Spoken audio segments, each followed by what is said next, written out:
कटक जिला अंतर्गत टांगी रे रमेश बाबूंकर घर। परिवार कहिले स्त्री नलिन, बड़ पुओ राजेश, सान पुओ नरेश एवं सान झील दीप्ति सह हस खुशी चलुला।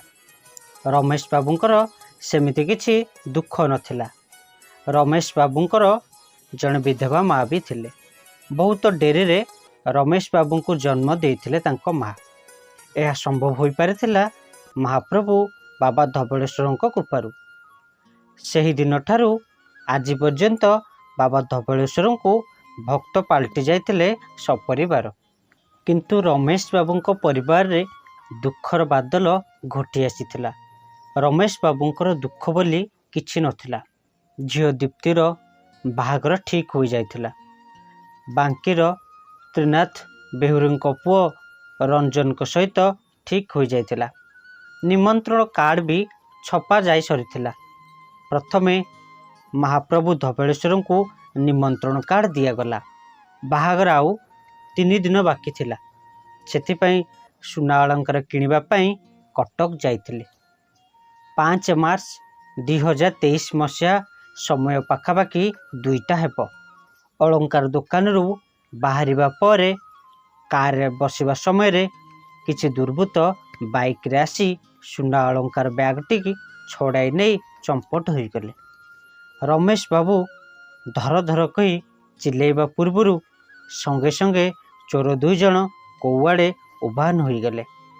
स्थानीय लोक भी चोर को धरिबा पई असमर्थ हेले। रमेश बाबू एवं तांको स्त्री नलिनी कांदिबा आरंभ कले। हठात नलिनी बेहोश हो गले। स्त्री नलिनीकर चेता फेरिबा परे अलंकार शोरूम रे सीसीटीवी कैमेरा रे चोर 2 जनकर चेहरा जना पड़िला नहीं। कारण दुर्बृत्त माने हेलमेट पिंधिथिले। गाड़ी नंबर पछपटे नथिला। कौन करिवे किछि बुद्धि बाट दिसु नथिला। शेषर स्त्री नलिनी बाबा धबलेश्वर को डाकिले। हे बाबा, सतरे जदि तुमे थिबो मो झीवर बाहागर आउ 2 दिन रहिला। एबे मु कौन करिबी? जीवन जाकर रोजगार सबु झीव बाहागर रे लगेई देइछि। थाना रे आउ किछि अभियोग कले लाभ हेबनी कि एते शीघ्र आउ सुना अलंकार मते मिलिबो नाही।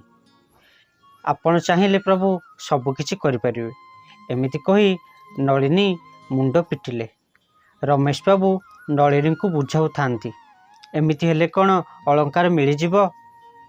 एमिति होई अलंकार शोरूम आगे हठात करी लोक माने सबू बेसी बेसी रुंड हो गले। कहीं कहीं कहते बाबा धबलेश्वर को डाक एवं कहीं कहीं कहते आउ सुना अलंकार मिलिबो नाही। किंतु रमेश बाबू बाबा धबलेश्वर को स्मरण कले एवं कहिले, प्रभु ए समाधान रु मुक्ति दिंतु। हठात करी संगे संगे 2 जन दुर्बृत्त बाइक रे आसी से सुना अलंकार को थोई पलैले। समस्ते भी देखिले एवं आश्चर्य प्रकट कले, यह केमिति संभव? भला गोटे चोर चोरी करिकी पुणी जिनस थोईदेवा यह एक विरल घटना। लोक मैंने बुझीगले ये केवल चमत्कार बाबा धबलेश्वर पाई। रमेश बाबू एवं नलिनी मैडम बुझीगले जे प्रकृत रे बाबा धबलेश्वर अछंती।